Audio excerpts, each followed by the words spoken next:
let's start. Make sure na recorded muna yung meeting. Aba.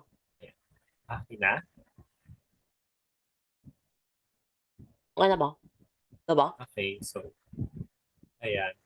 So, we have here the continuation of our discussion about electrophilic radiation.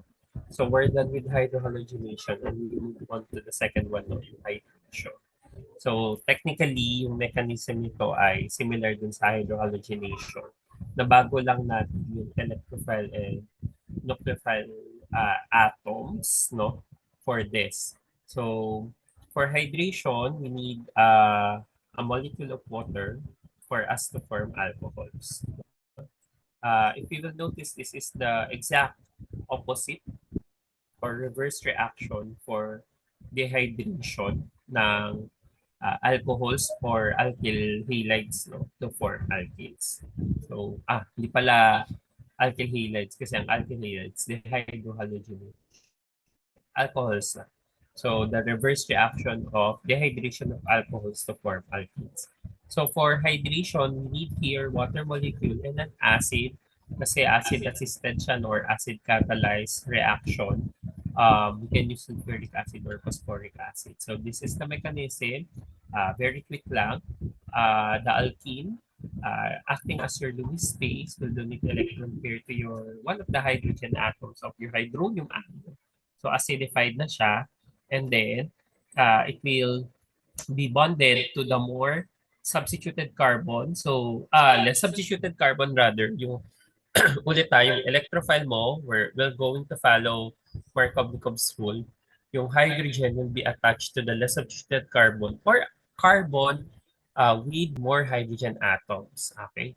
And then magiging carbocation siya. So your carbocation is your intermediate. So your carbocation can do rearrangement depending on its stability. No? So if you have a secondary carbocation and may possibility na mag-tertiary carbocation, push ka doon. No? So i-move mo siya.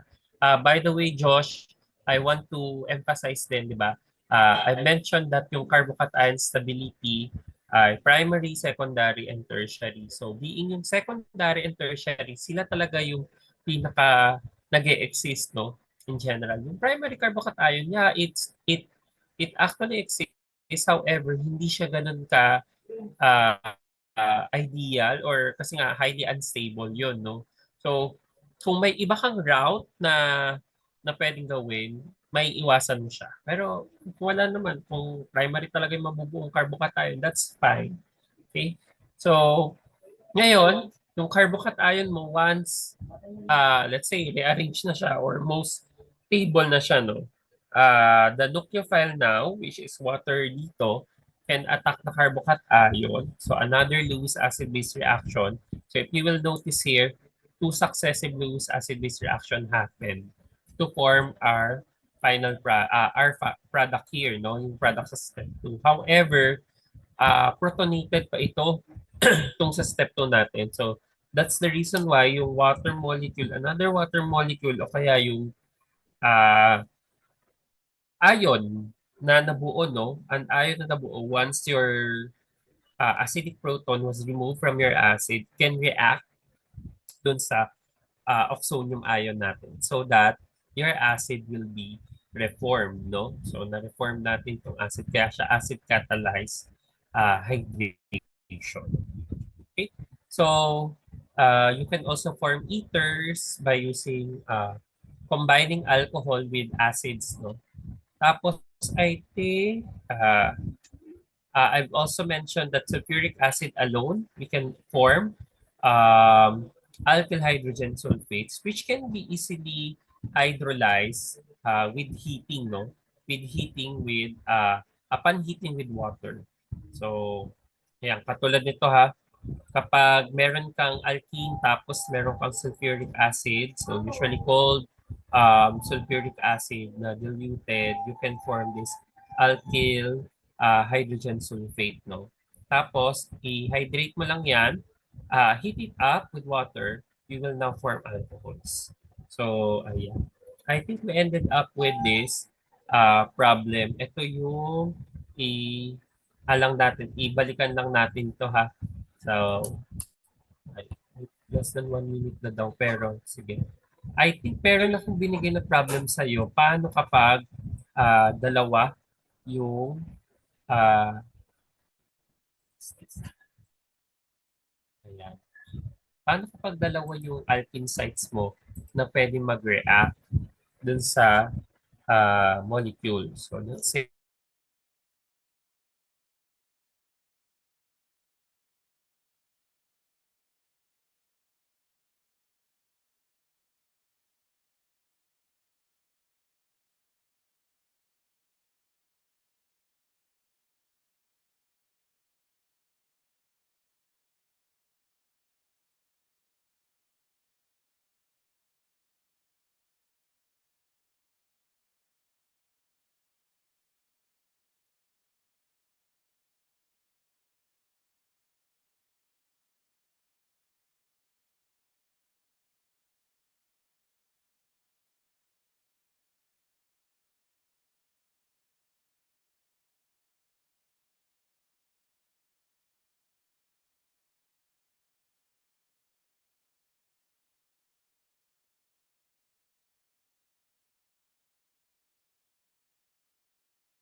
hi, hi, hello Josh. Rinig ba ako ulit?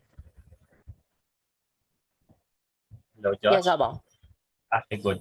So, I think we ended up with this problem yesterday. So, ito yata yung binigay ko sa'yo. Ayan.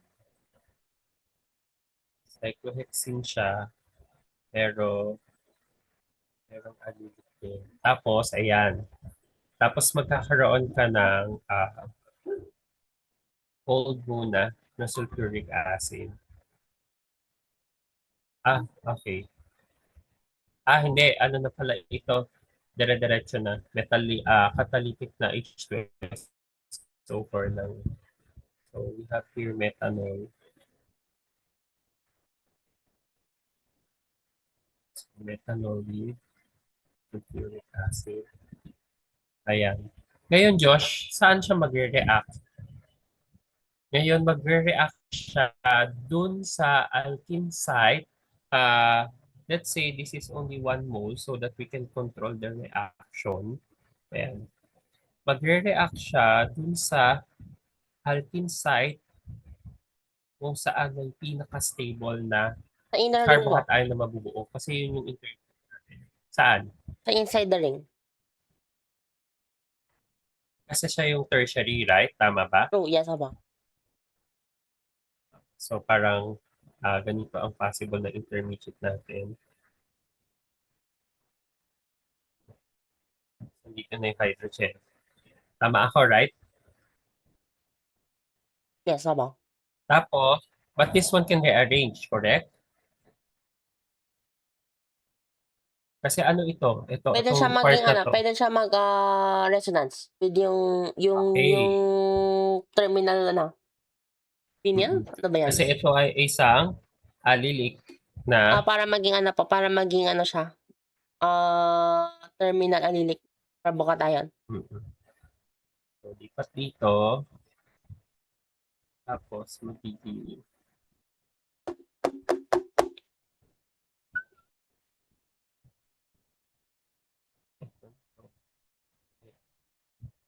okay. Tapos, ang tanong natin ay sino ngayon yung major product kasi ang product natin dito, this one will end up with, uh, ganitong product. O, yan. And then this one, while this carbocation will lead to this product. One, two, ayan. Okay? Ayan, yan yung tanong natin. So, sino kaya ang major product natin dito? Ito or ito? So, tingin mo, sino? So, ngayon, ang establish ko dito, Joshua, ang need kong establish dito, mas stable ang acylic carbocation kumpara versus dun sa tertiary carbocation. Pero ano to ha, relative ito. What? So, How? That's impossible. the acylic carbocation is actually comparable I dun sa cannot, I cannot, stability ano ni po, tertiary I do not want to carbocation. accept that. Because this is resonance. So, ang laking part talaga ng resonance. Di ba sabi ko, assignment natin to. So, malaking part yung nag-resonance din po siya resonance dun. talaga sa stability. So, ngayon, nung pagka, ano naman natin, kaso lang, tignan mo ha, kaya siya case to case din. Kaso lang, pagka lipat natin, dahil alinik ito, no, anong nangyari dun sa carbocation mo? Naging ano? Yan, for this case, Josh. Ano po? For Terminal this case, ano nangyari sa carbocation. carbocation mo? Doon siya sa dulo. Nung So, nagkaroon ng rearrangement. babalik po siya doon sa tertiary pag nag-move Oo, ulit pero yung ayun, naging primary siya. What can you say about primary carbocation again? unstable. Oo, yun. So, unstable yan. Kaya ang sabi ko sa'yo, kung may paraan kang huwag maging primary carbocation, gawin mo yan. So ngayon, hindi ito ganun kadami, no? Parang split second lang yan. Uy, napaka-unstable. Parang may isip ng molecule, ay, this one is really unstable. So, ang nangyayari dito, Josh, is ang major contributory mo na resonance ay yung tertiary. Gets? Aba. So, parang most of the time, ay, bakit ito? Ayan. Parang most of the time, Josh, hindi mo mabubuo yung primary carbocation. Instead, ayan. Instead, yung tertiary carbocation wherein your double How? bond persist, no? Dun sa terminal. Kala ko po yung So, tertiary yung terminal alkene less siya. stable. Kala ko po yung tertiary yung less stable. Sorry. Ay, ano ha? Wait lang. Tertiary carbocation, siya ang pinaka-stable sa primary, secondary, and tertiary. Correct? Aba, Pero yes. yung acylic carbocation, kapag versus ito, comparable sila by stability. How? Clear? Lalo na purely din yung sa resonance po. pag-benzilic. Purely. Due to resonance. Ang laking role talaga ng resonance. In fact, may mga times na si acylic carbocation ay mas stable dun sa tertiary carbocation. Kaya kailangan mong i-check yung molecule. Okay? Ang rule of thumb natin, pwede natin ganito yung rule of thumb, Josh. Acylic benzylic carbocations more stable than tertiary carbocation. Pero relatively, stability-wise, medyo ano na yan sila, relative yung stability ng tatlo. Benzylic, acylic, tsaka tertiary carbocation. Kaya i-check mo yung molecule kung meron ka pa bang way, no, to parang exploit para malaman mo kung sino yung mas magiging stable na carbocation. So, katulad dito sa case na binigay natin, kapag ginawa kasi natin siyang nag-resonance siya, no, a primary carbocation will be formed. So, hindi ito ideal. Okay?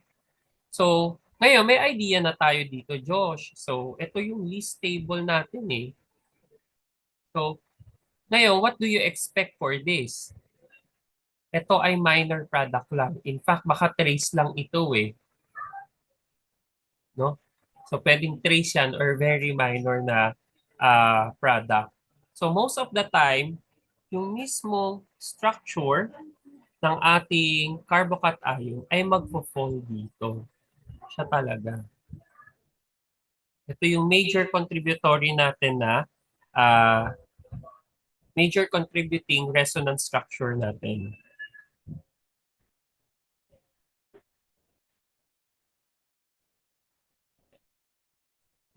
Bumabalik tayo sa GenChem, yung mga terms sa ganito.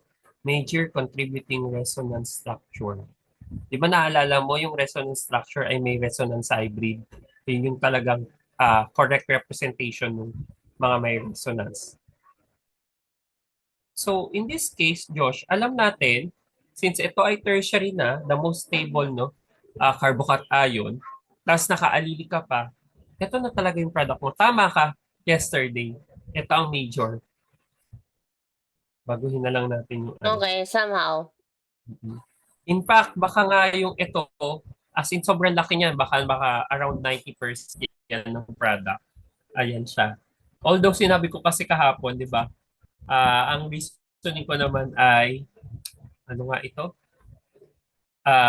Steric hindrance. Kasi malaki ding role nun eh. Kasi nga magsisiksikan sila dyan. However, stability-wise, this stable yung primary carbocation. So, hindi yan ideal na dyan kakabit yung methoxy group mo. So, pinaka-ideal yung tertiary carbocation na naka-allylic position dun sa alkene. Clear ba tayo dito, Josh? Before we move on sa next reaction. Very good. Yes, Amo.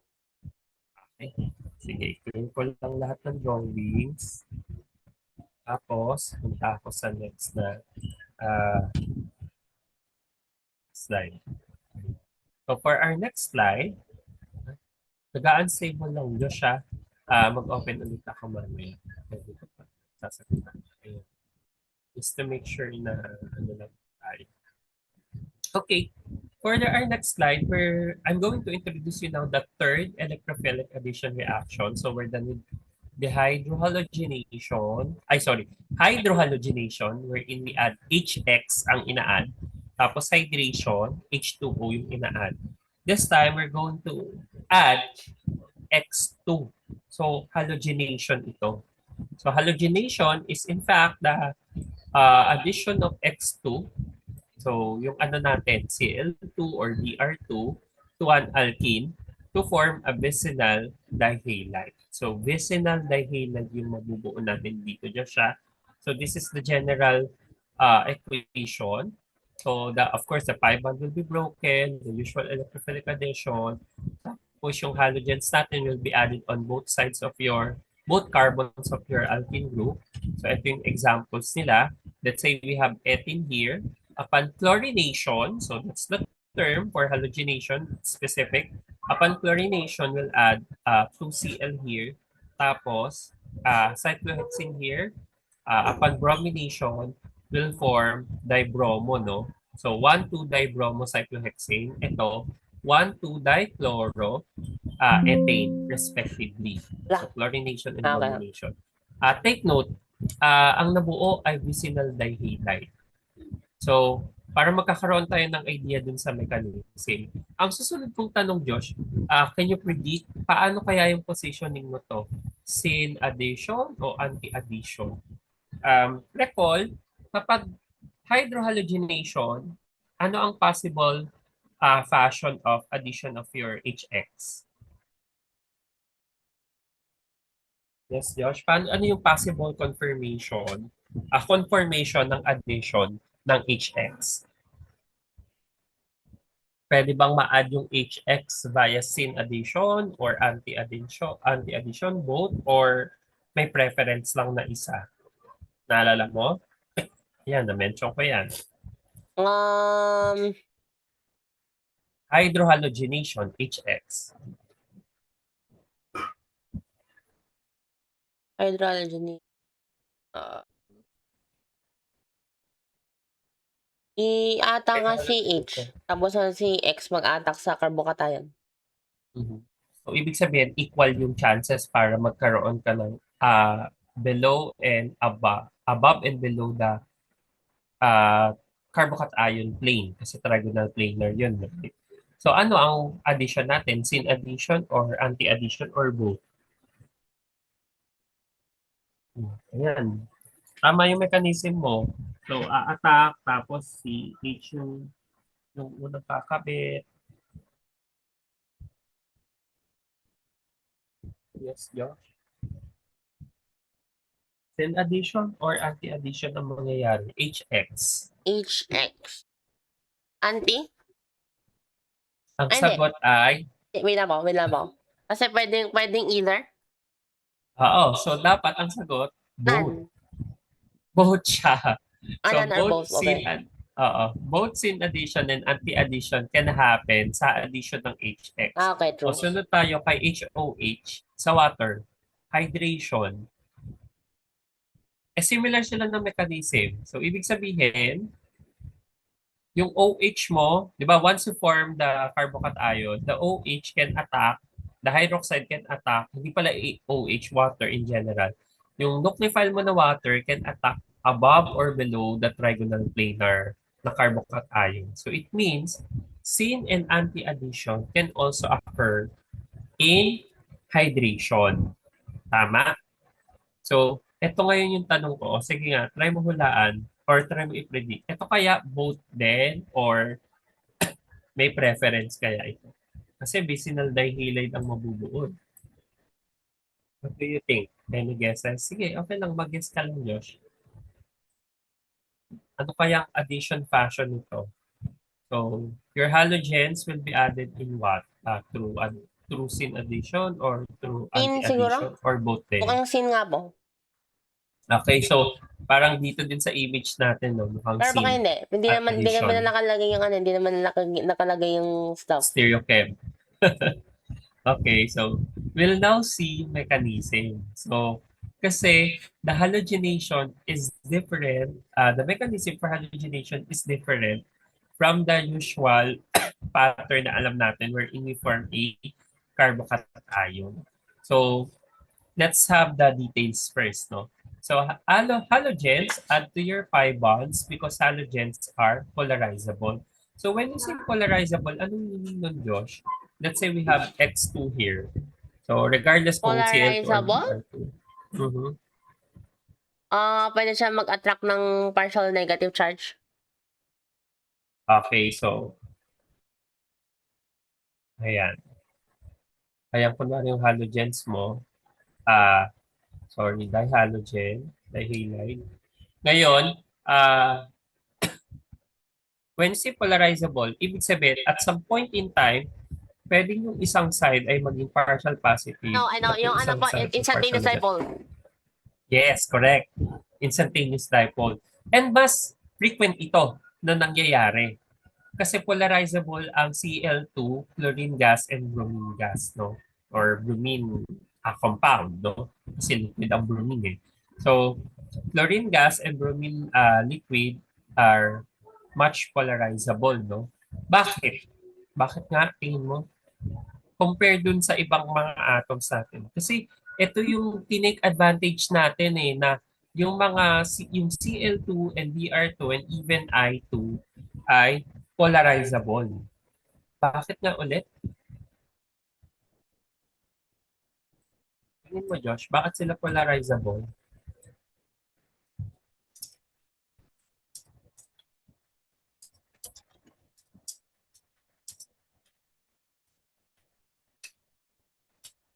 Yes, Josh. Electronegative? Mhm. Wait. Negative. That's a good Equal sila question. eh. Oo.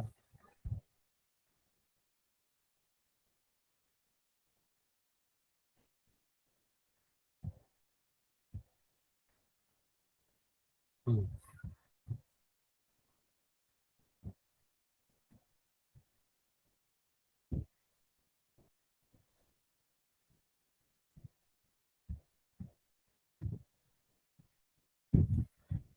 Yes, Josh.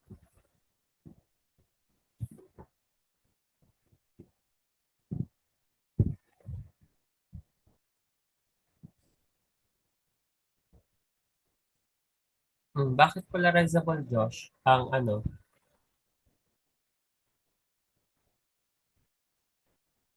That's a good question. Di ko po alam. Wait lang. Ano ba ang basis ng polarizability? Hindi naman siya ano eh. Siguro loose yung electrons? Oo, bakit sila loose yung electrons? Tama naman yun. Kasi when you say Large polarizability, yung, malaki yung ano na yung, madaling ma-distort yung electron cloud eh. malaki yung Oo. atomic size yung sa mga Very malaki. good. Yun lang yun. Malalaking mga atoms tong mga to. Yung mga halogens natin, kapag nakabanda sila, Cl2, Br2, and even I2, at some extent, no, kapag nag-undergo ng halogenation, in fact, I2 ay polarizable, no? So, ngayon, polarizable talaga tong ano natin. Iti-take natin to na advantage para mangyari yung halogenation. Kung polarizable to Josh, tingin mo, kanino magre-react yung chlorine, yung alkene. Dun sa, what? So, itong part na to, ayan. Kung sino yung electrophile, so electrophilic kasi ito. So, kung sino, nagkataon, let's say, nagbuo na ng instantaneous dipole, no? Kung sino yung electrophilic na atom dun sa Cl2 or Br2 mo, siya yung ia-attack ng alkene. Okay? Clear ba yun, Josh? Yes, abo. So, the electron-rich double bond induces a dipole in an approaching halogen molecule. So, imagine mo Josh siya, yung X2, di ba, ano siya, non-polar talaga siya. Tapos, dahil electron-rich din, no, si alkene mo, ngayon, nucleophile talaga siya and it acts as a Lewis base.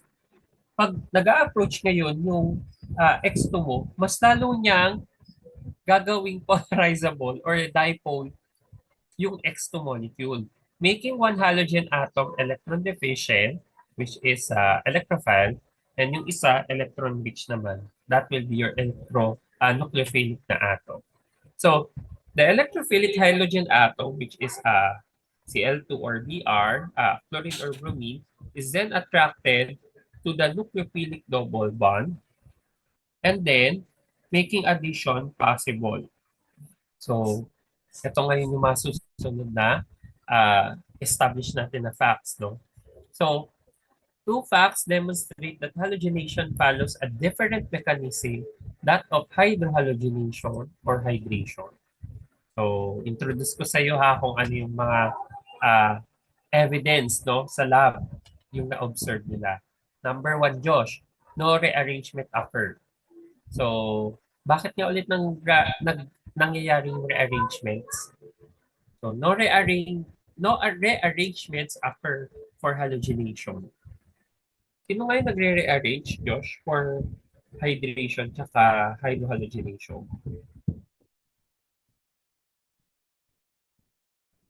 Walang rearrangement ang halogenation.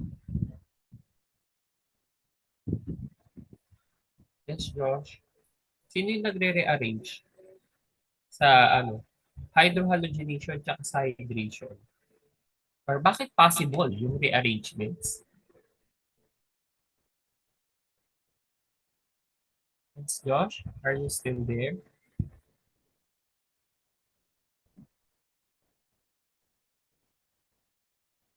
No, Josh? Diba? Ayan. Bakit possible ang rearrangements kay hydration at hydrohalogenation? Ito.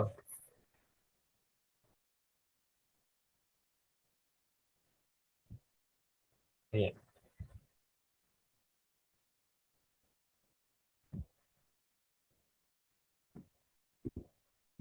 Sige. O Josh, bakit? Bakit possible for rearrangements yung hydrohalogenation and hydration?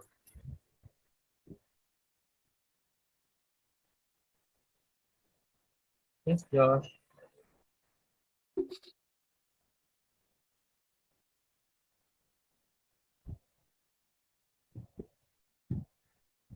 Are you there, Josh? Ano Yes, yung abo. reason kung bakit ano yung reason kung bakit nagre-rearrange yung hydrohalogenation and hydration? Nasa mechanism yun.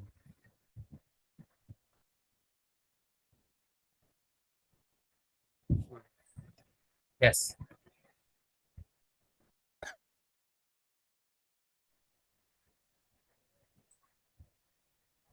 Yan. Ano lang siya, Josh? Unstable lang. Pero open ulit ako mamaya-maya. Yes, Josh? Bakit ano? Ba't possible yung rearrangement for hydrohalogenation and hydration? Pero, ang observation sa halogenation, no rearrangements ito. Ano ba yung base sa mechanism ni hydrohalogenation and hydration? Bakit possible yung rearrangement? Sino ba yung nagre-rearrange doon?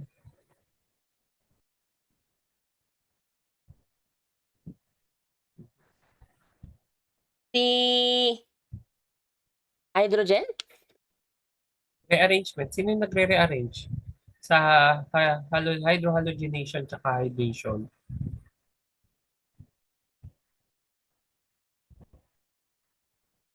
Sa mechanism, Josh. I'm asking you, Josh. Sino ang nagre-rearrange? Mm, yeah, carbocation. Correct. May carbocation ka kasi. So your carbocation can do rearrangements. So ibig sabihin nito, dahil walang rearrangements sa halogenation, ibig sabihin walang carbocation na nabubuo. Correct? Kasi walang rearrangement sa halogenation. So another fact na na-observe nila, only anti-addition of X2 is observed. Yun. Another clue to Josh. Tignan mo Josh, nasagot na yung tanong natin kanina. Anti lang ang mangyayari dito. So anti-addition lang ang na-observe nila.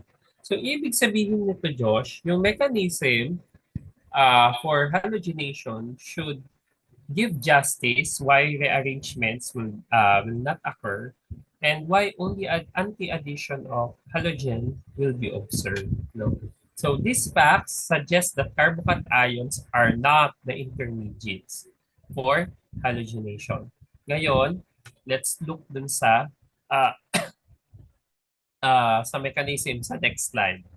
So, yun ka muna.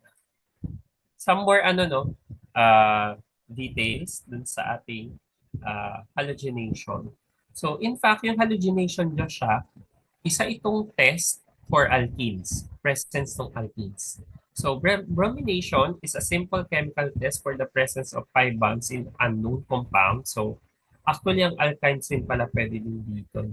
So basta meron kang, pag tinest mo yung isang sample with bromine water, tapos, nag-positive siya dun sa bromine test. Ang ibig sabihin nun, Josh, may 5 bonds ka. So, hindi mo lang sure kung alkene or alkyne. So, ano bang nangyayari dito? So, when bromine, a fuming red liquid, is added to an alkene dissolved in the solvent carbon tetrachloride, so the bromine adds to the double bond and the red color disappears. Therefore, a positive test for 5 bonds. Ito yung nangyayari. Example, ito yung sa Josh, sa test tube. Cyclohexene to.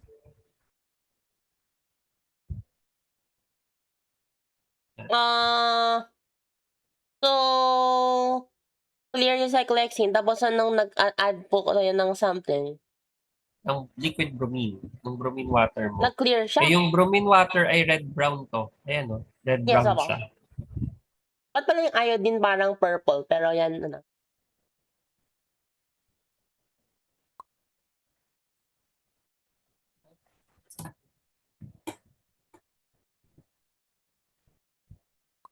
Ayan. So, sa yung cyclohexene mo ha.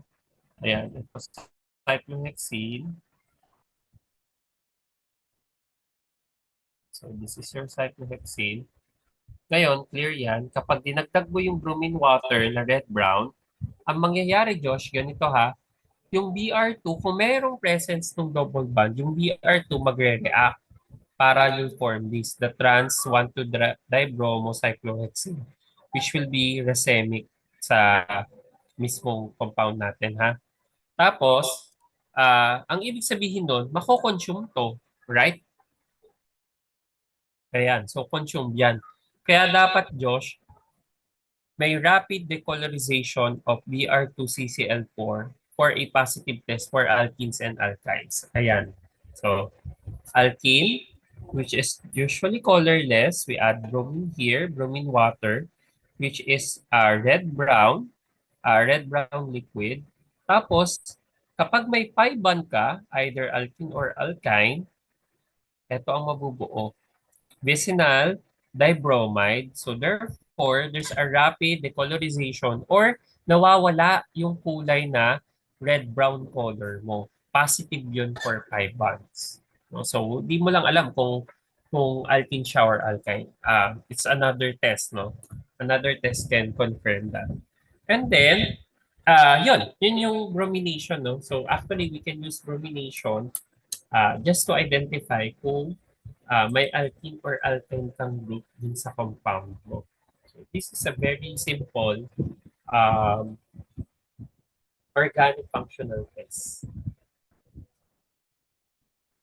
Next. Okay, so here comes the mechanism yung nasabi ko sa iyo. So wala palang carbocation na nabubuo kapag halogenation kasi nga walang rearrangement. And at the same time, anti-addition lang yung possible. Bakit? So, kailangan natin gumawa ng mechanism na tutugma dun sa mga observation na yon. Okay?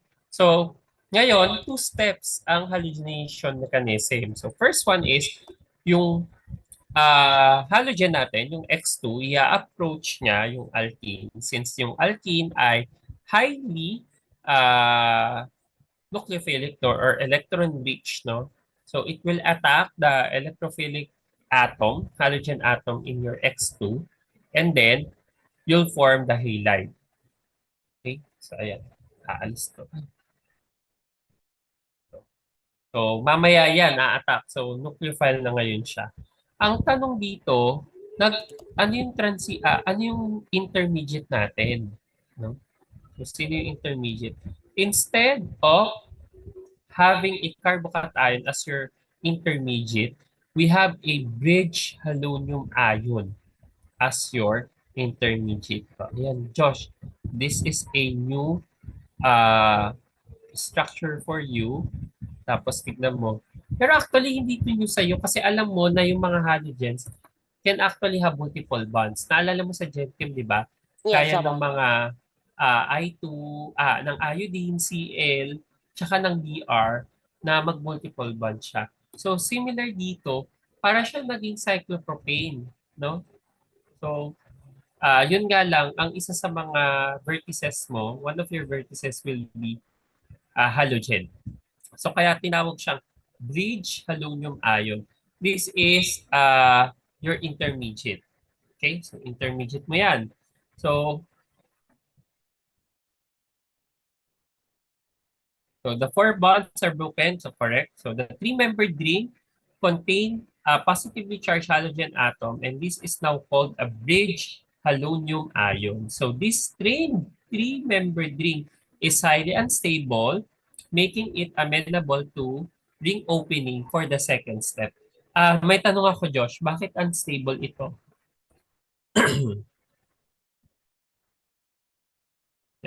By the way, this is your slow step din, yung formation ng bridge halonium ion. So, fast step natin ito ngayon. Bakit highly unstable yan, Josh, yung bridge halonium ion? Can you give me an idea? Ay, kasi siguro, ayaw na yung positive siya. Tapos, Okay, correct. Dapat yung first halogen gen mo, muna ako. electronegative yan eh. So, yung X mo, electronegative. So, ayaw niyang positive siya. That's also a good reason. Another one is, bakit highly unstable yung bridge halonium ion mo? Meron kang, what?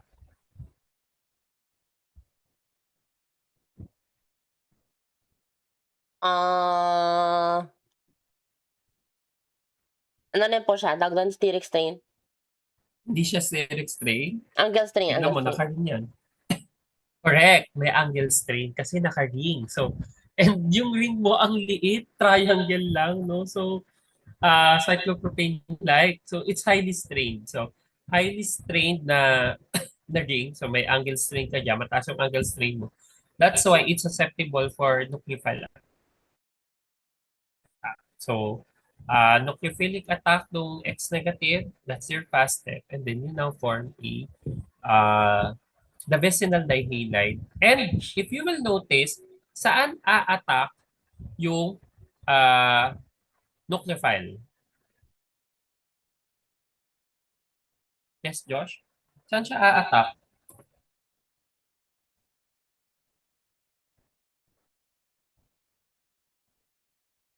Saan a-attack ang nucleophile? Sa step 2, Josh. Sa ano, sa isang carbon.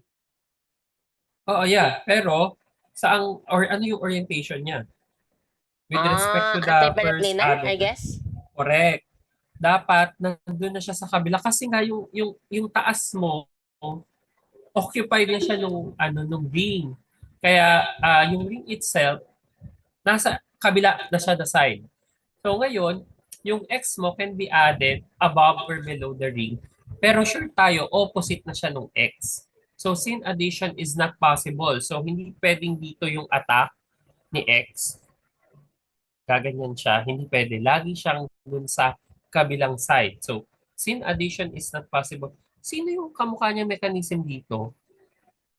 Josh, yung sa addition ng nucleophile sa step 2. Kasi may acting living group ka dyan eh. Yung halonium ion mo, acting na ano siya, living group. Ayan no? Concerted. Concerted, tapos inad mo yung X negative. Ano siya? Sino yung kamukha niyang Mukha siyang mechanism? concerted. So, I guess parang... Concerted talaga siya. wait lang po. Parang Sino yung kamukha SN2? niyang mechanism? Correct. Pero hindi Mukha siyang nag-leave. Pero hindi SN2. pa nag-leave si halogen kasi Oo. nag-stuck siya sa isa. Oo. Correct. So, SN2-like mechanism itong step 2, no? So, yung nucleophile mo, it will approach, tapos tignan mo dyan siya, sa kabilang side siya mag-a-approach. Backside. So, so backside attack, tapos siya ka ngayon mag-ring opening. Kaya, automatic, Josh, anti-addition lang talaga ang possible. Right? So, anti-addition. So, yung step 2, it answers why anti-addition is only possible because the nucleophile, your halide, can only attack dun sa backside end mo. Yung first natin, yung step 1, it answers why no rearrangement is possible. Kasi nga, bridge aluminum ion ang nabubuo instead of a carbocat ion. No rearrangement possible. Okay? So, walang rearrangement na dyan. Kaya, vicinal dihalide ang nabubuo. No rearrangement, anti-addition. May question tayo dito, Josh. Draw the transition state for each step in the general mechanism for the halogenation of an alkene. Okay. Paki-drawing, Josh. Doon na lang sa ilalim ng mga Each step? ano natin. And, Yan. Yan, dyan. Tapos dito naman sa step 2. Transition state.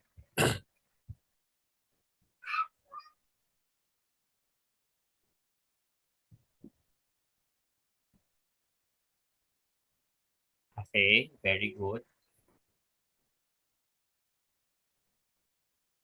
Okay, tama. Tama. Okay.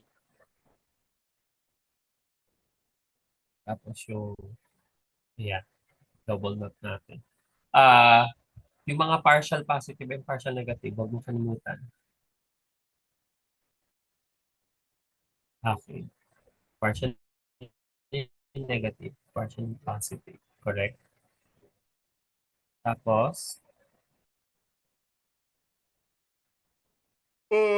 how about sa alkene side? Saan ang partially positive and partially negative? ito partially, tapos ito partially. Pero walang positive, walang negative. Oy, meron. Tingnan mo, oh, Di ba partial positive partially lang eh. po siya pero wala yung positive. Pwede yan. Pwede Tsaka ba? tingnan mo, Okay, oh, anyway. eventually, oo. Ayan, attracted ang partially positive sa partially negative. Ayan yung kasi magiging parang carbocation supposed to be. Di ba? Dapat ayan yung magiging carbocation. Kaso lang, nag-double bond si halogen. Naging bridge siya.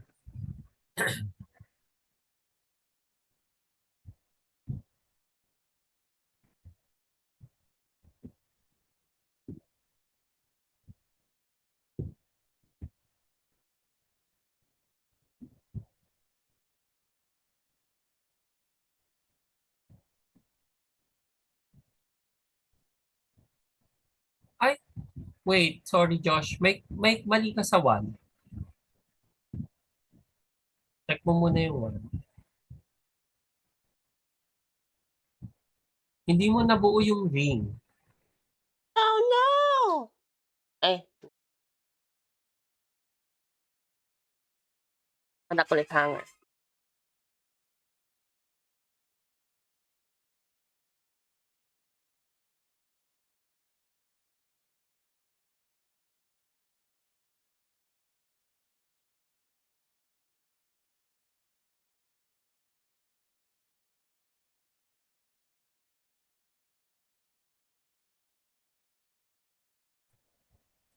Ayan, hello Josh. Sorry, kailangan mo siyang i-redraw lang. Sakto. Mali naman din yung una mo eh. Wala kang ring na nabuo doon. Kasi dapat ang transition state, it resembles your intermediate for step 1. Kaya ang intermediate natin, base aluminum ion. O, pa-redraw. Ayan, may mas malaking space ka dyan sa gitna.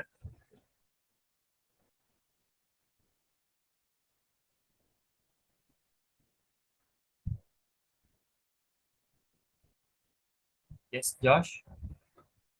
Yes, amo.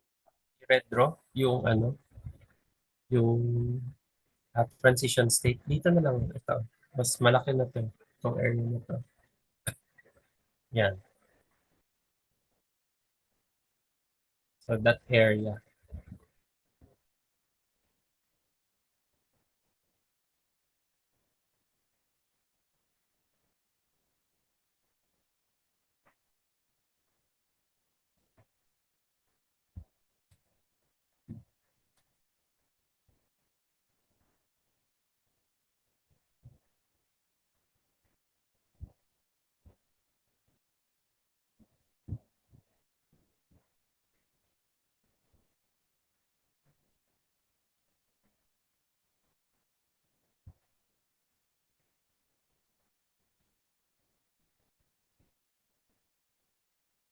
Anyway, Mm. so nawala yung ginawa ko pero hindi ko nagagawin sa taas. Anyway,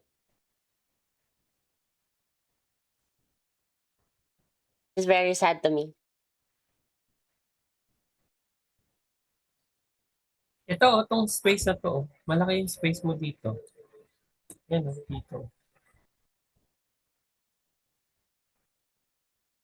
Ayan. Tama yan. Tapos,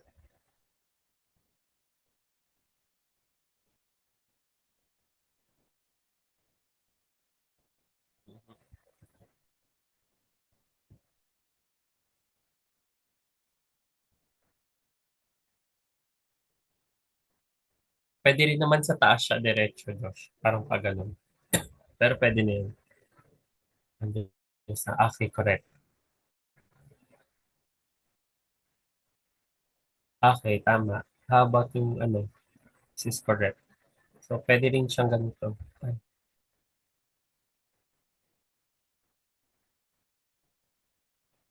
pwede rin siyang, kapag ganyan.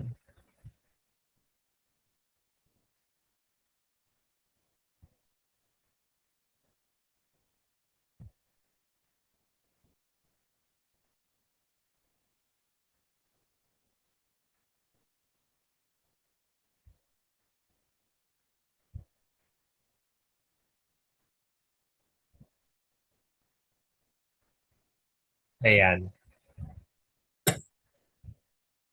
How about yung second step, Josh? Yan.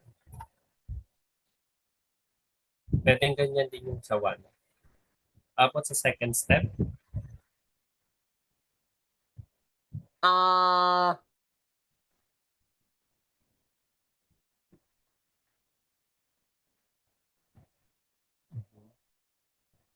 ito yung mapuputol. Mhm. Okay, dapat buo naman yan. Okay, good. Okay, that's correct. That's your transition state for your step 2. So that will form the vicinal dihalide added in anti-fashion. So draw the transition state for each step in general mechanism. Okay, so we're good with this one. We can now proceed with the next slide.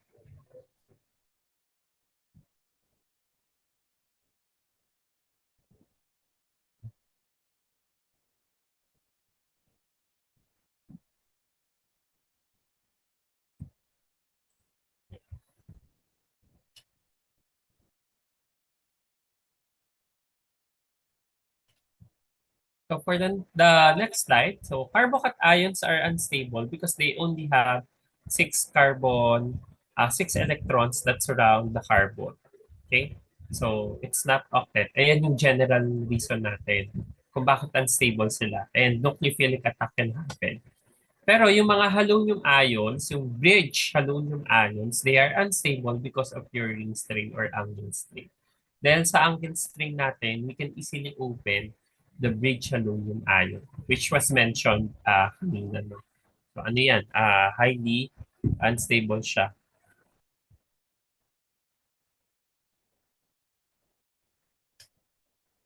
Okay. So with this, chlorination of cyclopentene affords both enantiomers of trans 1,2-dichlorocyclopentane with no cis products formed. So initial addition of the electrophile Cl plus from Cl2 occurs from either side of the planar double bond to form a bridge fluoronium ion. So ganyan yung ganito yung nangyayari, Josh. Let's say we have uh, cyclopentene lang, no? So yung cyclopentene mo, i-approach niya yung Cl2, ito. So pwede yan mangyari above or below the ring. So above the ring, ito below the ring. Ngayon, pag above the ring, if you will notice, the chloronium ion will be formed dun sa above the ring. Tapos, yung isa naman, below the ring, ito. Pero if you will notice, identical lang sila. Kasi pag binaliktad mo, flinip mo lang din naman yung ring, ganun din siya. No? So, or hindi siya flipping, ring flipping. More on ano siya, binaliktad lang talaga, literal, no? So, nagkaroon lang ng uh, iikot mo lang, more on rotation lang to, no? Hindi siya ring flipping kasi ring flipping, babaguhin mo yung angle. So, ni-rotate mo lang yung cyclopentane ring para yung chloronium ion will be facing the below the ring. Okay? So, with that,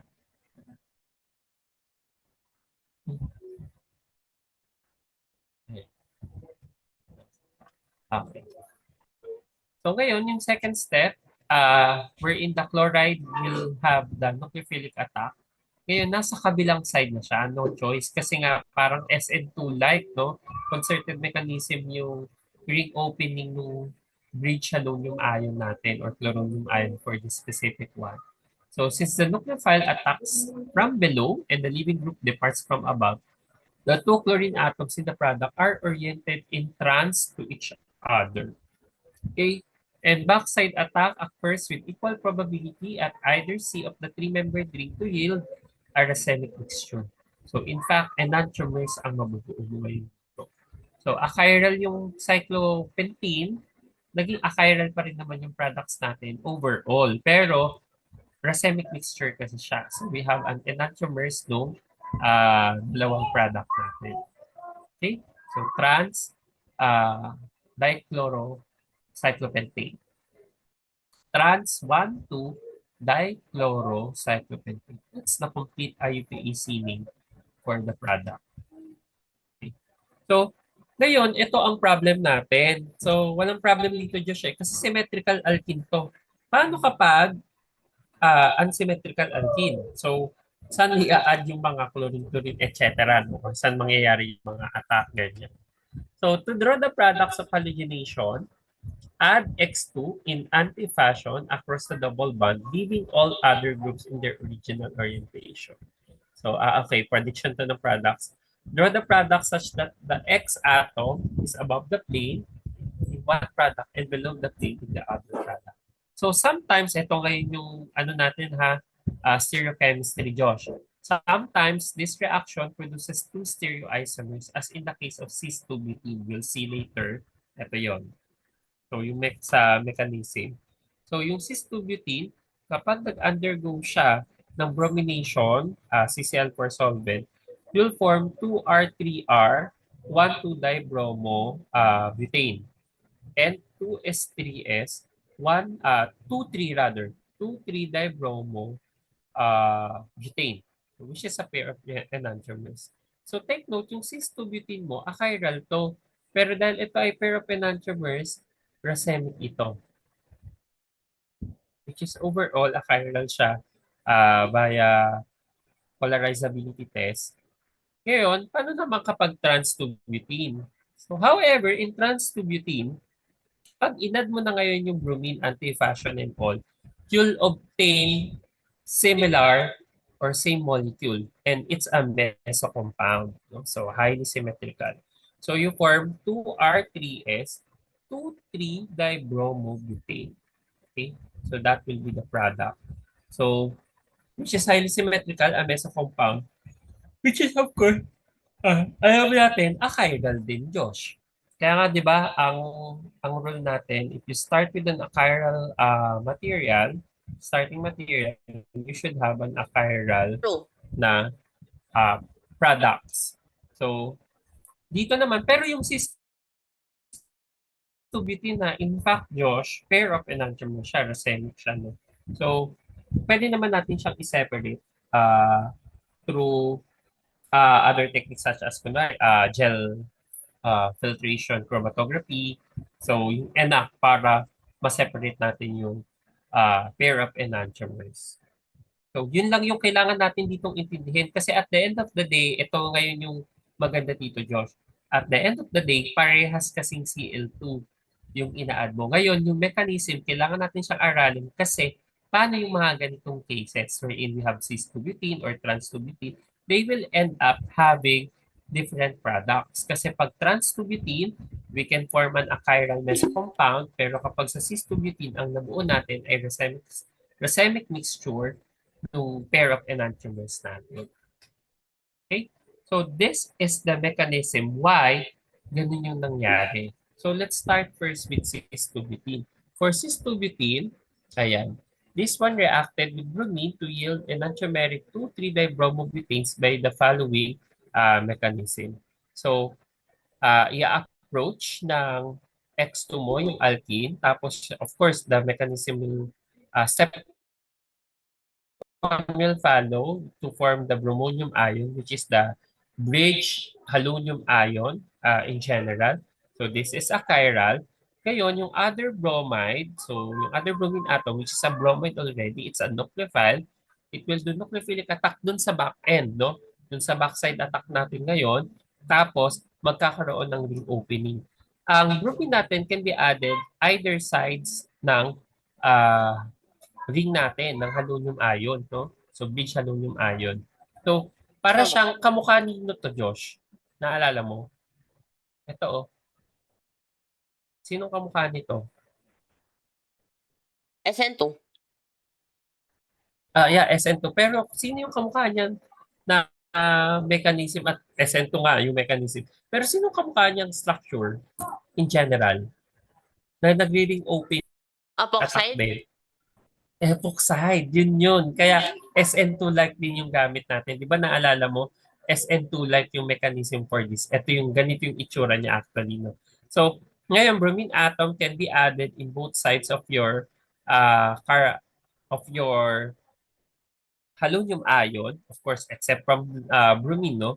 So, either sides yan, to form for to have 2R3R and 2S3S, 2,3-dibromobutane, which are chiral molecules. Kaso lang racemic yan. So, therefore, overall, achiral yan sa solution. Okay? So, next naman ay sa trans, no? So, for trans-2-butene, however, pag in-approach na ng alkene yung X2 mo, and then you form the bromonium ion na chiral, dahil ito ay trans, if you will notice, isang methyl group ay above the ring. Balik lang pala tayo dito ha. Sa cis kasi, both methyl groups mo dun sa ring mo, above the ring or below the ring yan. Parehas sila ng orientation. Pero kapag trans 2-butene, yung isa kasing methyl ay nasa above ng ring, yung isang methyl group ay nasa below ng ring. Kaya kapag nag-attack yung bromine, yung sa step 2, if bromine, if bromide will do the nucleophilic attack on either ends of your carbon, that will form the same molecule. So, 2RS23 dibromobutane will be formed, which is a meso compound. So, achiral din yan. Okay? So, reaction of the enantiomer of the intermediate bromonium ion would produce the same result. So, either end yan na either carbon of your bromonium ion will form a meso compound. Okay? Okay. So, we're good with halogenation. Ngayon, punta tayo dito sa problems natin. So, for number 1, isama natin yung mechanism for this. So, screenshot ko lang to Josh, tapos punta tayo sa board na.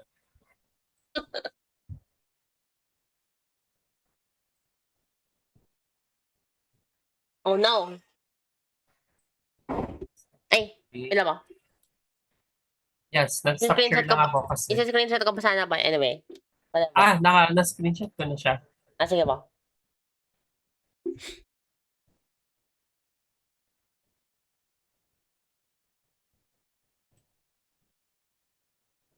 Ayan. Opening na yung board sa end ko. Josh, join ka lang ulit ha dun sa extend lang tayo ng mga 5 to 10 minutes. Okay?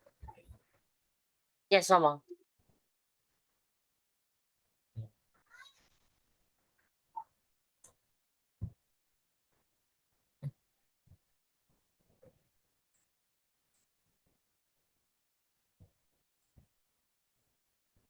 Ayan, i-correct natin yun.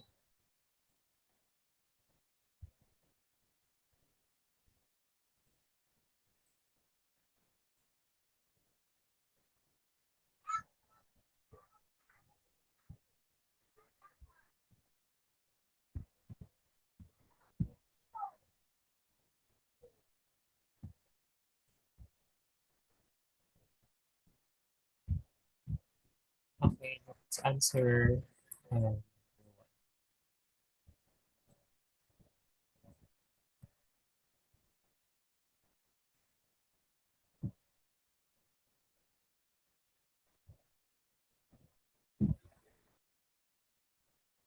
Ayan, so, ayan, may sagot na tayo dito.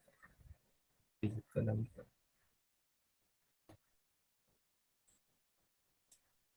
Ito ngayon ang ating major product.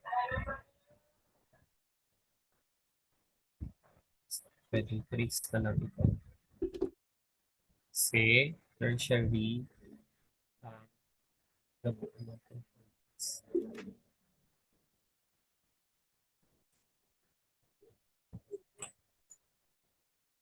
Okay, tertiary carbocation.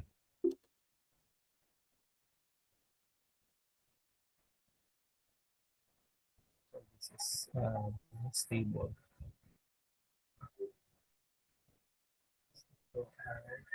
So, primary.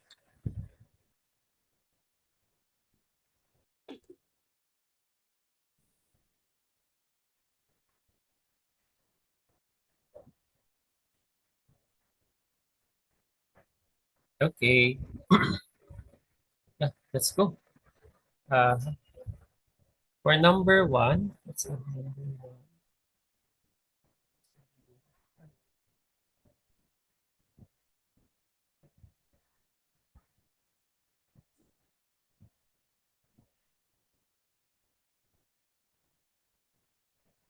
Ito na Josh, 1A. Tulungan mo kita. So we have cyclobutene reacting with Br2. So Br,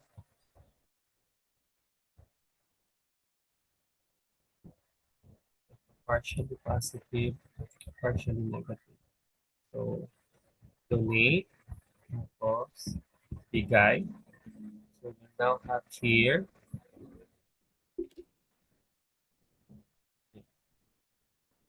Br positive,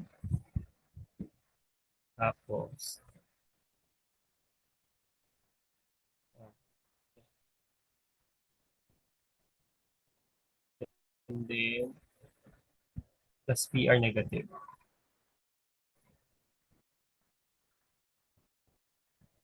Okay. So anong step to Josh?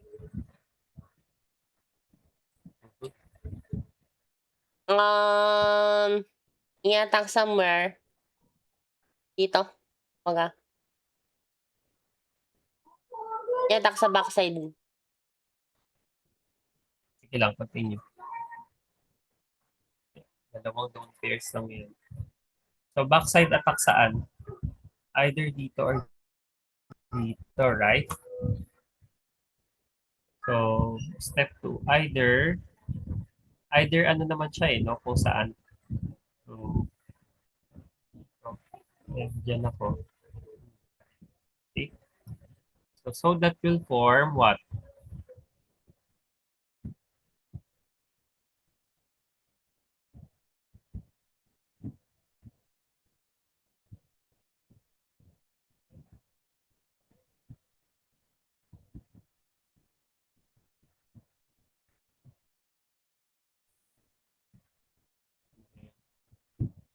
Okay. So trans 1, 2, dibromo, cyclobutane ang nabuo. Okay. Ikaw na Josh. For 1B. Ikaw mag 1B. So take note vicinal dihalide ang nabuo. Vicinal uh, dibromide yung nabuo. Tapos ang nabuo ay trans 1,2 dibromocyclobutane kasi anti-addition. So backside attack yung nangyari. How about 1B, Josh? I'll start for your 1B.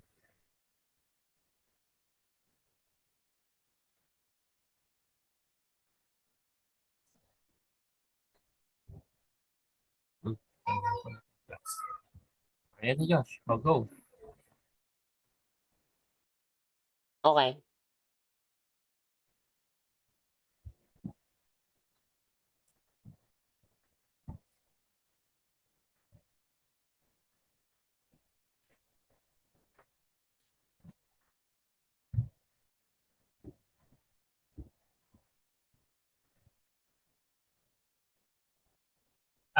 Pa-continue ng 1B, Josh ha. Ihim Yes, lang ako Papa. mabilis, Josh. Ay, kuha lang ako ng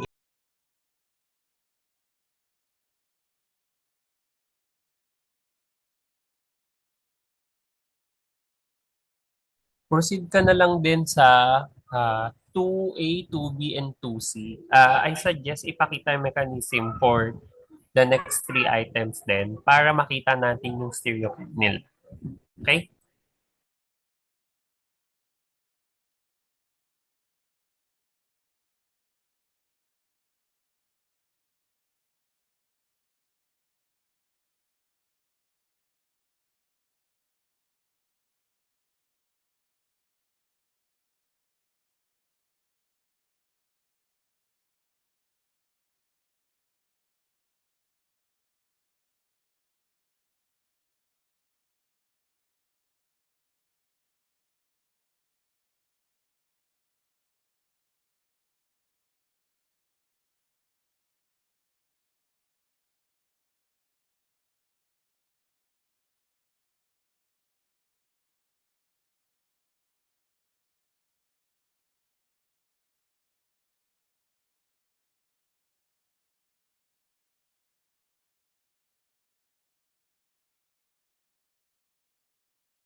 Ayan, I'm back, Josh. How's the 1B? Tapos mo na? Oy, hindi pa tapos to. Tapusin yung 1B.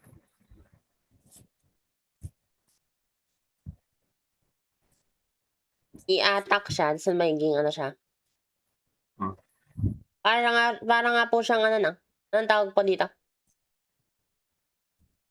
Polonium.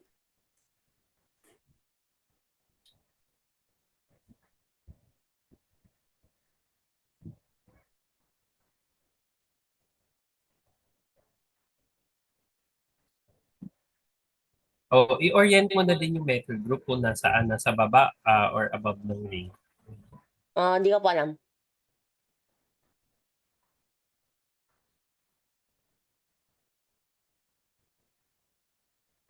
Sino yung okay, above yan. So, matic, below the ring to nasa kabila. Hindi po, above din po siya. Nilagyan ko po siya ng steering.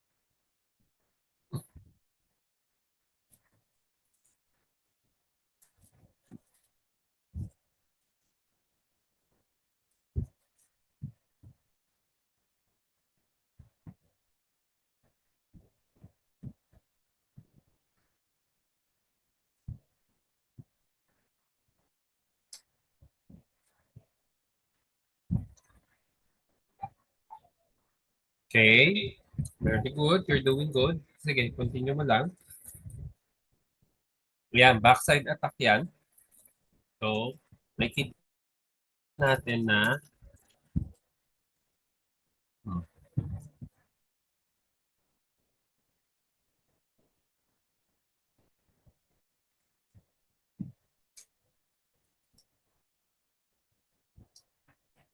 dalawa ang possible way ng attack ng chlorine. Pwedeng below the ring na nasa kabilang side or dito din, right? Pero sa ilalim para give up niya to.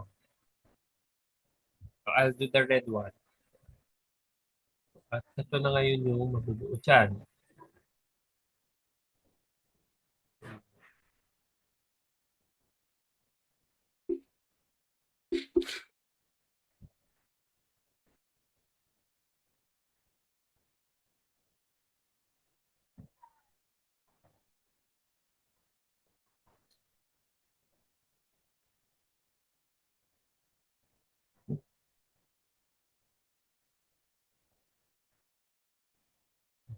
Yeah. Mag-reading click na, mag-reading click. Mag-i-inversion yung metal group mo. So, nandito na siya.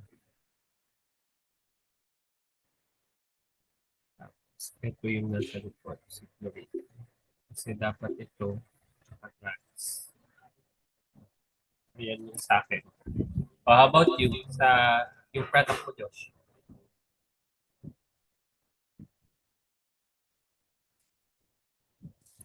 So, yung sa blue one.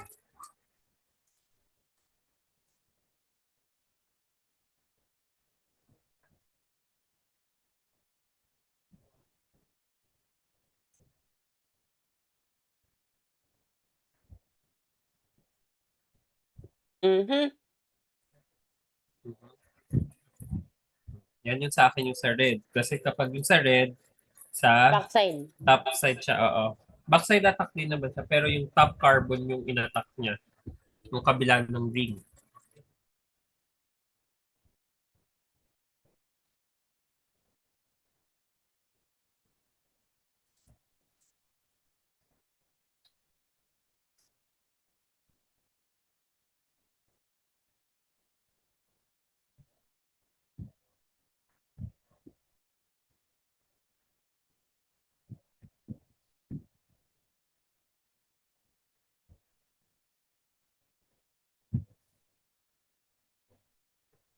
Where's your answer, Josh? Ikaw yung mag-blue.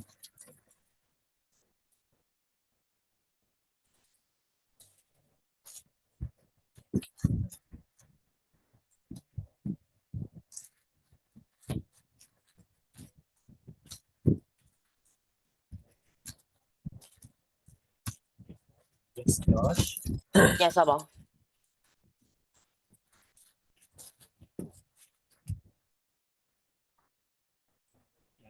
makita natin yung mga mechanisms para at least masanay tayo dun sa ano. So, I'll wait for your blue ha, pero sisimulan ko na yung number 2 para at least. So, we have 2A. Ah, 2A.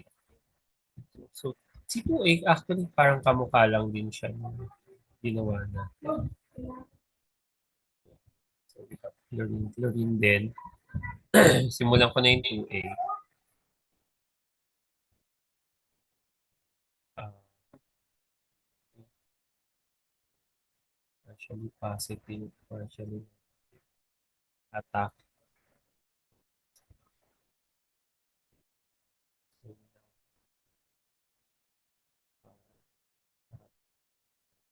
Chlorine ion.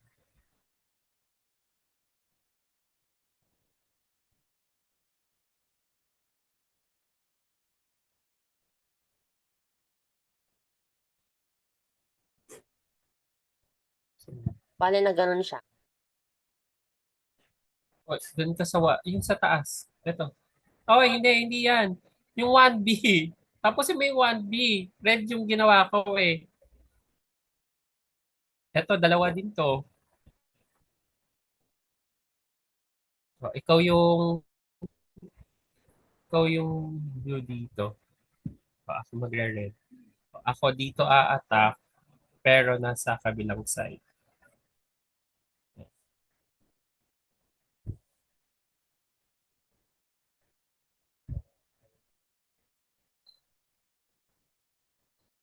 Wait, sana doing pa rin to.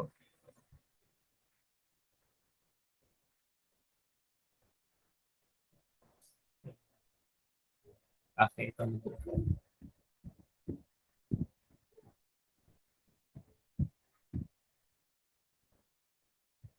Okay.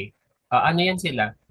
Ano to? Enantiomers ba to, Josh? Yung relationship.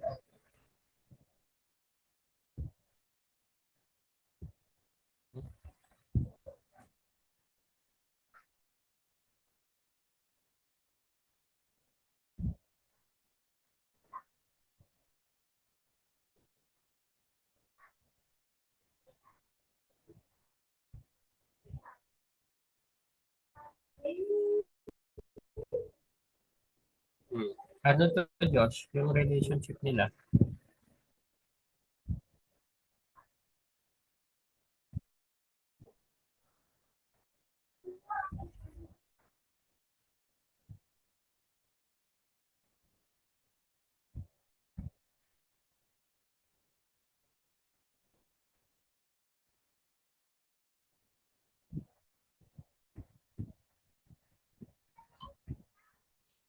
Aha. So, Hmm. Yes, ano to, Josh?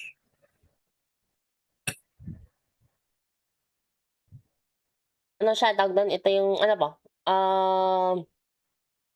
Enantiomer Enantiomers ba ba to? yan? Diastereomers? Mukhang O enantiomer. mesocompound? Okay, correct. So this is enantiomers. So for here, enantiomers.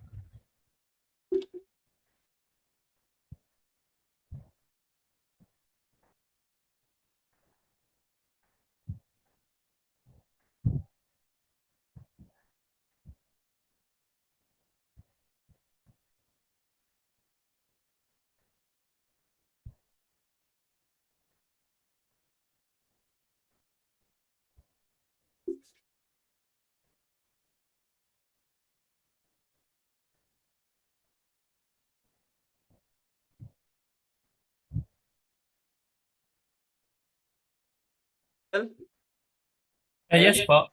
nagsosolve ba si Yes. Josh? Pwede magtanong, Ano po? ba nag-ano, nitrosamines, topic niyo. Mhm. Hindi ko lang alam, di pa ako nakapagbasa eh.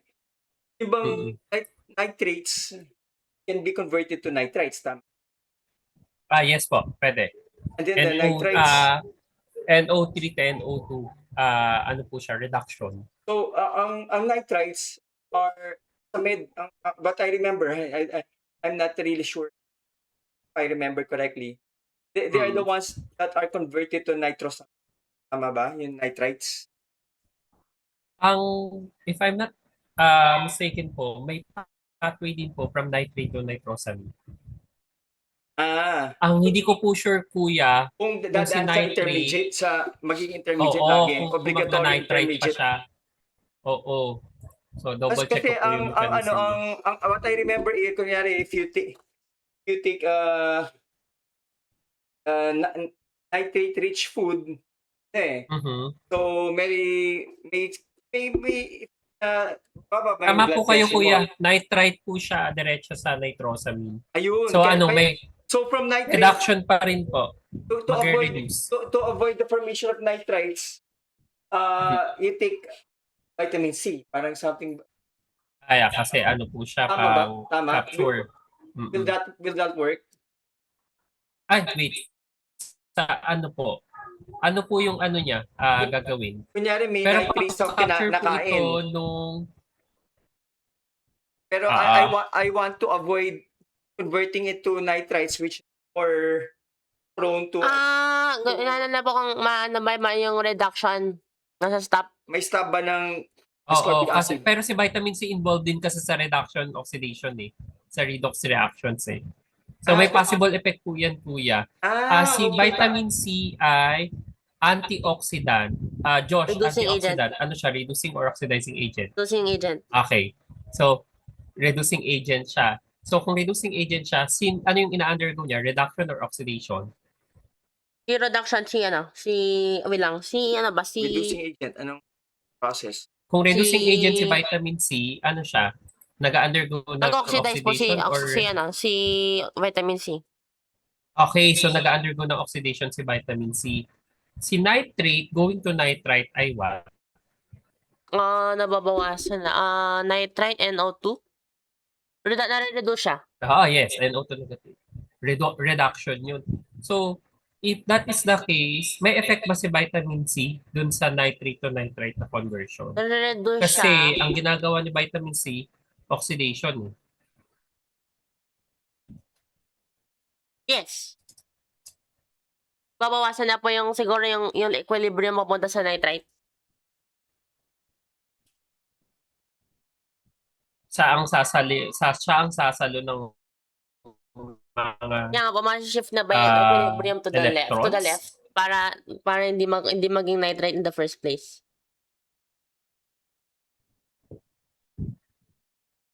Kung saan siya dapat present, nasa product side or Kung dapat yung nitrate ba po nasa product side? Reactant side or product side?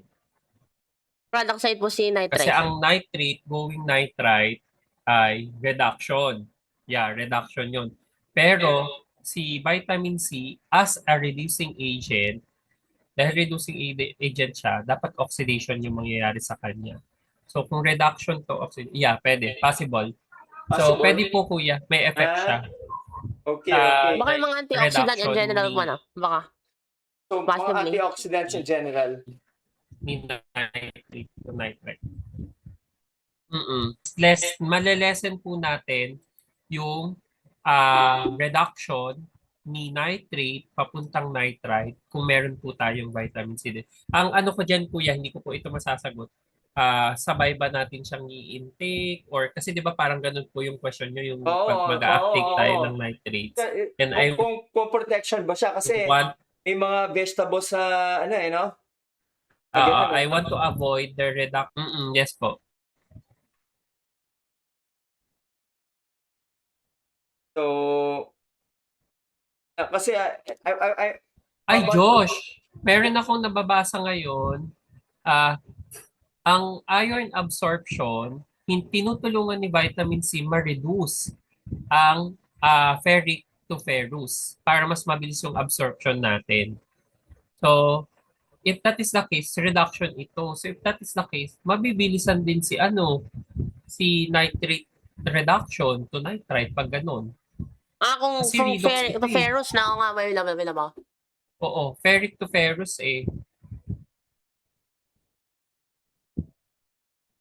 Kasi siya ang magiging, kung reducing agent siya, oxidation yung mangyayari sa kanya. Josh, mabibilis dapat ang reduction ng reaction natin pag kinopol natin sa oxidation ni vitamin C. Kuya, baliktad. Baliktad. Wait Ano lang. siya? Mapapabilis. Sige, Yung mga i-understand bacterial natin. anaerobe kasi siya eh. Wait lang. Yung papunta sa nitrate to nitrite. Yeah, nitrate to nitrite. Pero yung chemistry nun, reduction yun in general. Di ba? Pag kinopol mo yun sa any oxidation reaction, bibilis yung reaction natin. Unless may tagasalag na siya ang marireduce instead na si nitrate. Ganun yung concept ni antioxidation. Bacterial reduction siya, tama. Ayan, wala.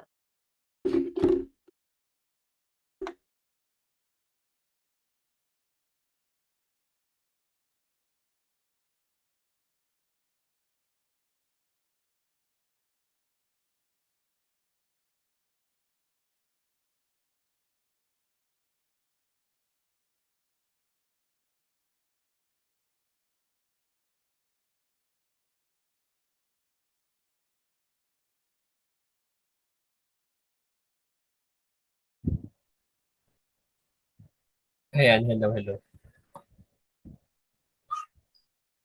Diba? Ayan, hello Josh. Rinig ako? Yes, diba?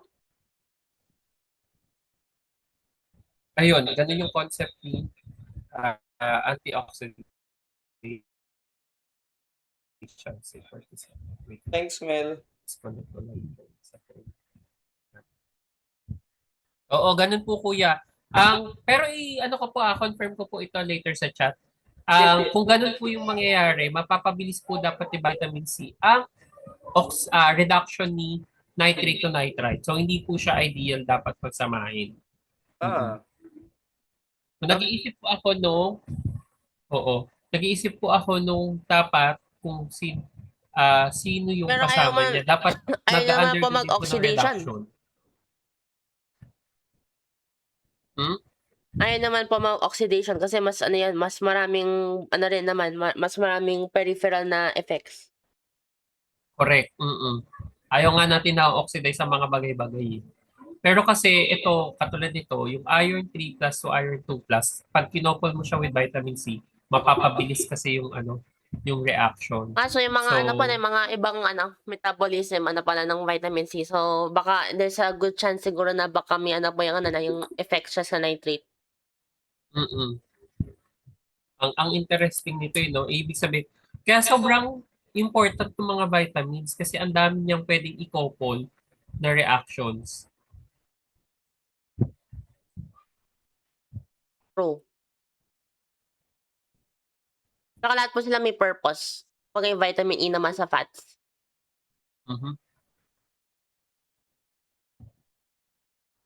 Ayan, ito.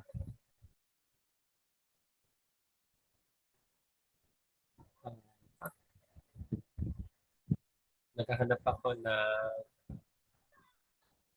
I'm not a robot. Inaas pa ako ni Science Direct if I'm a robot.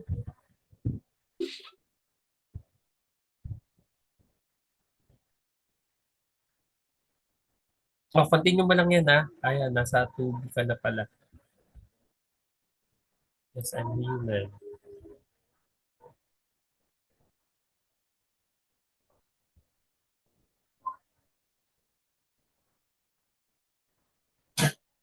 Ay, wala yung ano.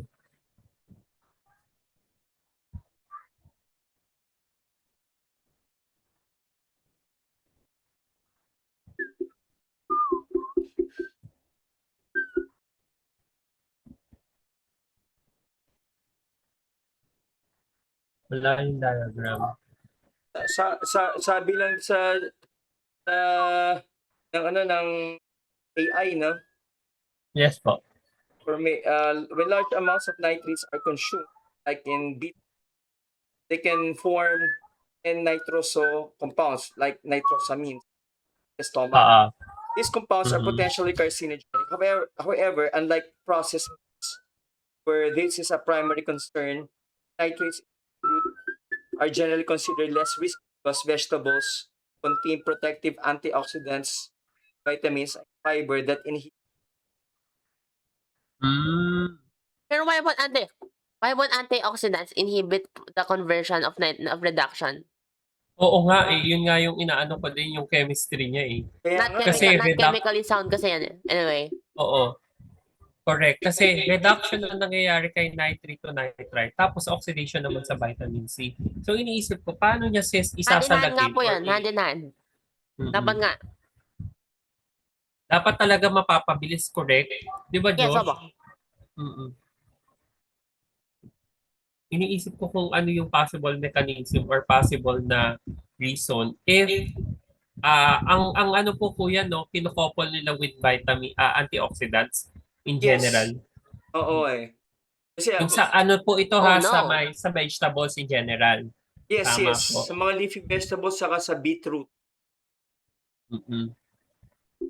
Hindi kasi isip ko, once in a while ba, kain kaya tayo, sabi ko kay Joshua ng beetroot once in a while, no? Kaya lang, sabi ko, ano kaya, ano, doing good, or no? Kasi marami siyang antioxidants, tapos you can eat it Oo nga fresh. po kasi na. parang Marami nga. Ngayon, di ba po yung beetroot, marami, very red nga siya eh. Very Mm-mm. marami siyang antioxidants. Pero, hindi nga nakakaano ba yan ng nitrite? Naka-accelerate.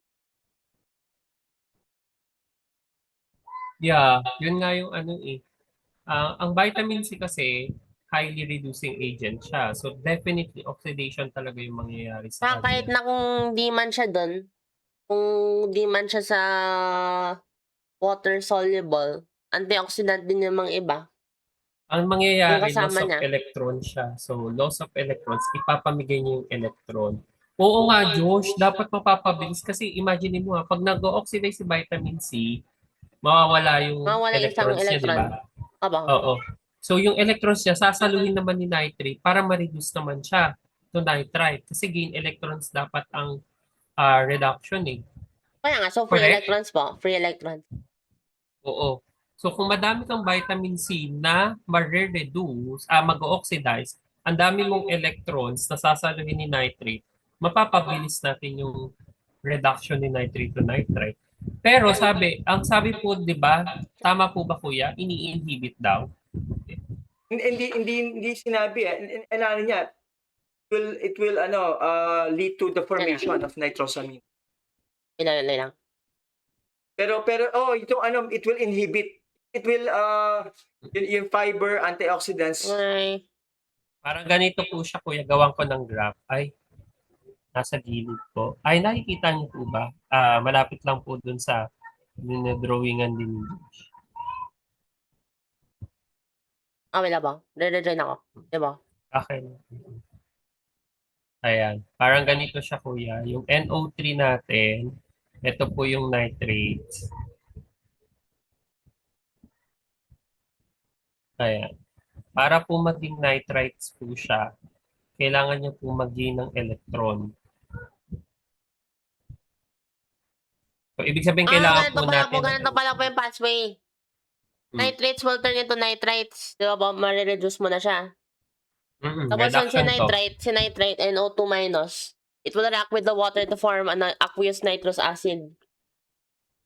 Ay, wait kuya, ayaw mo po ma-form yung nitrosamine, di ba? Oh, ayaw. Ang nitrite to nitrosamine, ano siya, Josh? Ito nga po, ito pala po yung interesting. Yun nga po, meron pa pong pababa kasi. Di ba po, ito pala yung pathway na magiging nitrous at yung NO2 nga po yung nitrite, di ba? Magiging nitrous acid. Tapos yun, i-react yun with yung mga dietary amines. Yun yung magiging nitrosamine. Pero si ano kasi, tama nga po daw na vitamin C tsaka vitamin E sa fat will in fact expedite yung pag-reduce. Pero kasi, di pa fully reduced si NO2. I-reduce pa si nitrite into nitric oxide. Correct. Tapos magiging gas siya. Tapos mabablock yung pag naging NO na po siya, hindi na ever siya magiging nitrous acid. Hindi na magkakaroon ng nitrosamine. So, na-block nga yung pathway na kasi na-reduce na sobra. So, ginawa siyang ano? So, dapat kung mas marami nga pong antioxidant, dapat nga, Aabot siya ng NO kasi masobran. Yep. Pero Puro tama NO nga po na na siya. hindi daw nga it's not as if na masa-stop to kasi it will in fact happen. Mas marami mako-convert na nitrate into nitrite, but it will get expedited even further into NO. Ang nangyayari, kapag nilalagyan natin vitamins or any antioxidant, parang lumiliko yung pathway instead na dumire-diretso sa mga nitrosamines. Correct? Parang ganito po kuya ito. Ayan, nitrosamine ito eh.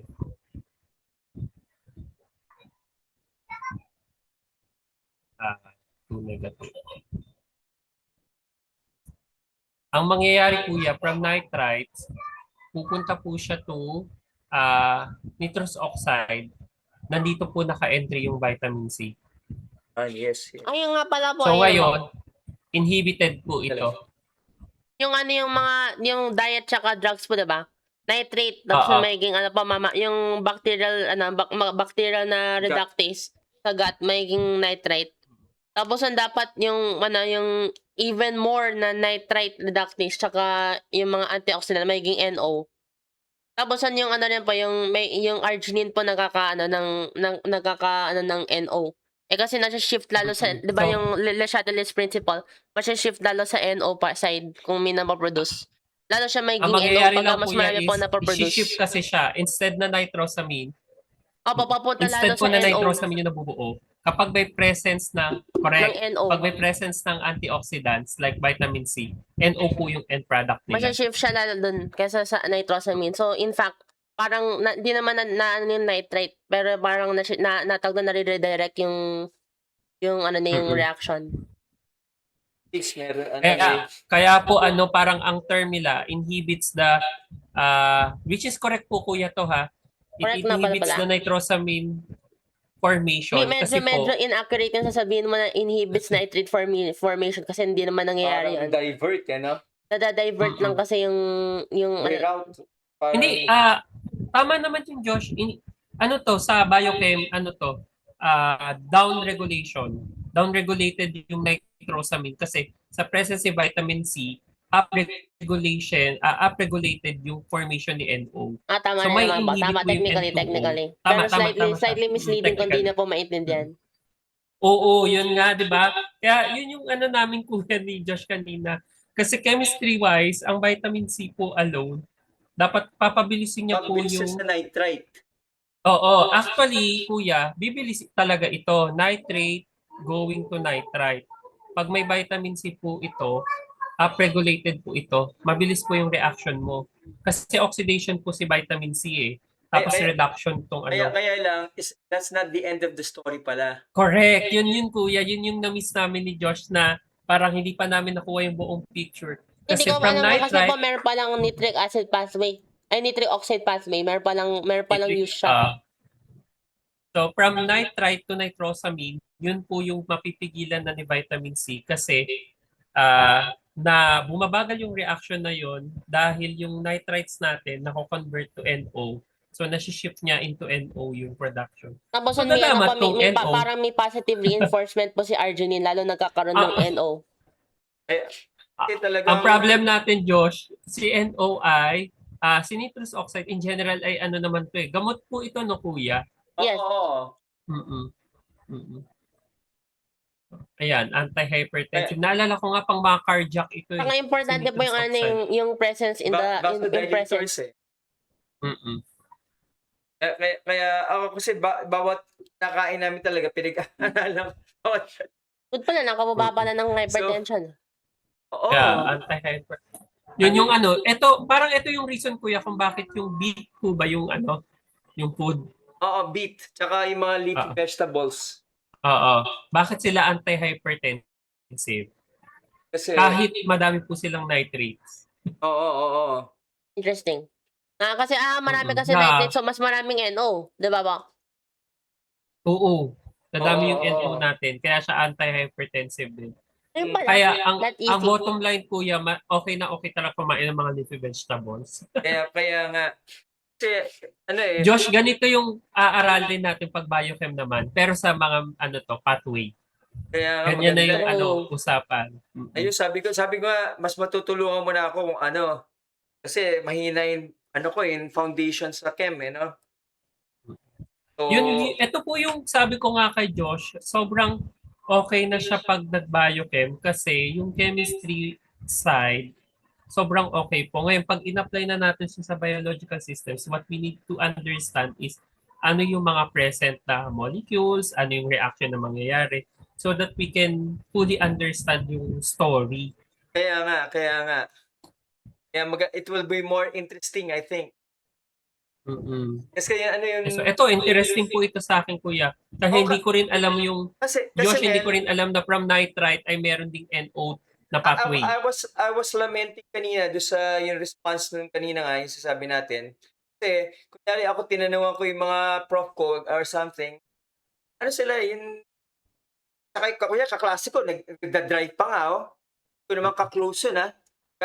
Ka-batchmate ko lang, hindi ko siya ka-close. No? Pero hindi, siya pa nga tumatawag eh. Ano mo, yung ganun. Sabi ko, may tatanong kasi si Joshua, sabi ko, ganito yung ano niya. Ako tumatawag na. Tapos niya, of course. I mean, bagay, iba-iba siguro tao talaga. Tapos ang nasabi niya nga, yung Joshua, sabi niya, kunyari, nagpaano kasi kami, sabi ko, just enlighten us kung tama ba yung tinuro kay Joshua sa cardio-physio. Heart physiology. Sabi ko, tapos sabi niya, Joshua, imaginein mo, kumain ba ako ng chicharon ngayon? Kumain ka ba ng chicharon ngayon? Mamatay ka na? It will take time before yung plaque information and everything.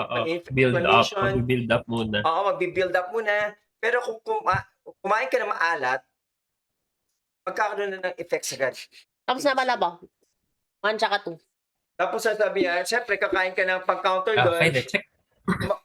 Pang-counter din yung mga yan, may nitrates sa pagkain, tsaka potassium rich, no? Kaya napapunta doon sa... Kaya nag-iba yung palengke na konti. Kasi, sabi ko, ako very salt sensitive kasi ako pag napakain ako ng marami na maalat. Nahirapan akong yun ako mas hirap. True enough, ganun talaga yung science niya. Mas yung effects dahil pati yung mga hormones na affect ng mga kinakain natin.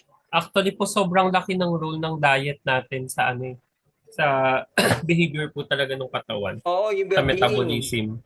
Well-being natin. Tapos ang very you can manage it yung diet mo. The only thing that you can alter, di ba, sa genes wala. Trans. Thank you, Mela.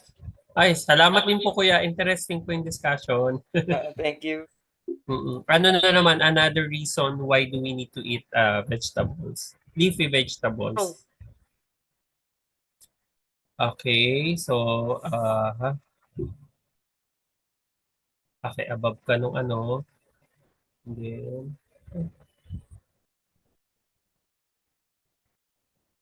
okay. Okay. Mesocompound to, right? Yes, Yung 2B. Sa mesocompound. Yep. Highly symmetrical. Okay. Okay. Yeah, correct. Yeah. I think we're good for today, Josh. Ito ay, tandaan mo itong sa halogenation. So far, nakakatatlo na tayo. Ayan, stop sharing ko lang.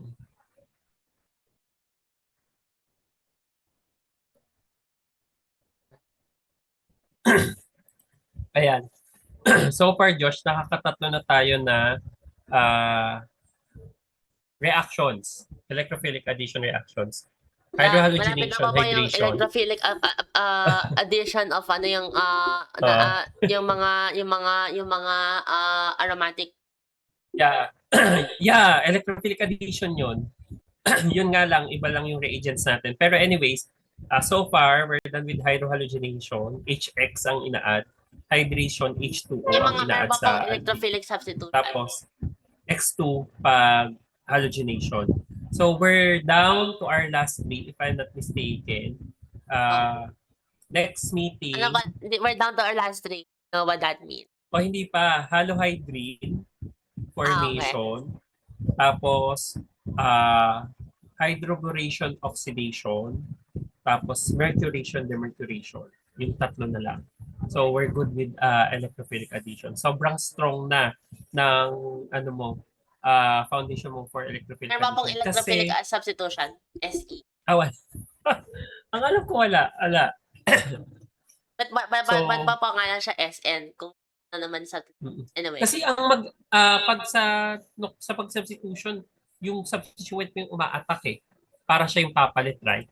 So, oo kaya nga siya po. nucleophilic. Weird nga kung mag-substitute siya, pero siya yung mag-attack. Interesting. Pero pwede din siguro yun, nucleophilic, electrophilic aroma. Hindi. Merong electrophilic substitution. Yung sa benzene. Pero aromatic po Substitution siya yan. eh. Hindi siya, aromatic substitution nga lang siya. So, iniisip mo ba ay electrophilic substitution lang? Baka Kasi na meron. ba, parang SN2 pero SE.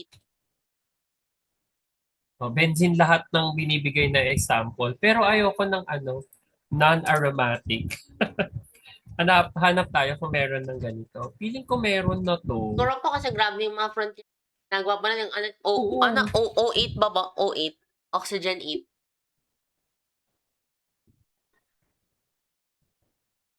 Unlike aromatic, okay.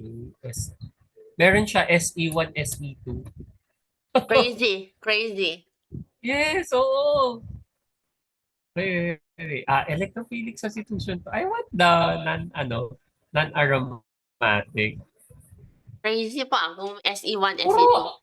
Pero feeling ko, siya, non-aromatic siya in a sense, pero benzene system pa rin siya. Oo. Kaso lang, by Haeckel's rule, hindi siya aromatic. Basta, may to Josh eh. Ano nga tayo dito? May rule tayo para masabi natin kung aromatic or non-aromatic yung isang Kung resonant compound. number, aromatic. Oo. Okay. Ngayon, pag kamukha ni benzene, di ba, parang i-assume kagad natin aromatic. In fact, Josh, may mga moments na hindi aromatic si benzene. Ganun yung ganun yung concept ni aromatic Haeckel's rule to eh. So feeling ko yun yung concept niyan for substitution electrophilic SE1. Ikaw pa maisip kasi ng electrophilic pero electron rich dapat. Is there any other electron rich na Giisip nga ako ng another example ng electrophilic substitution. Pero wala. Lahat sila nasa benzene ring system. So, lang to, nagkakataon lang na nagiging non-aromatic yung benzene ring mo. Okay, aba. Very sad. Kaya siya Pero, baka, wala eh. Puro yun lang nakikita ko kahit mga journals. Puro naka-benzene ring type siya eh. Very sad. Pero at least ang nangyayari, meron tayo, electrophilic substitution. Okay, at least meron ba? Okay, thank you so much, Josh. I'll see you on Friday, Josh. This time, baka bumalik muna tayo kay Ann. Okay, sige ba? Para makamove tayo ng forward doon. Okay? At least, back to computation na naman tayo. I'll see you on Friday, Josh. Thank you so much. Thank you. Bye-bye. Bye-bye ba? Yeah. Oh.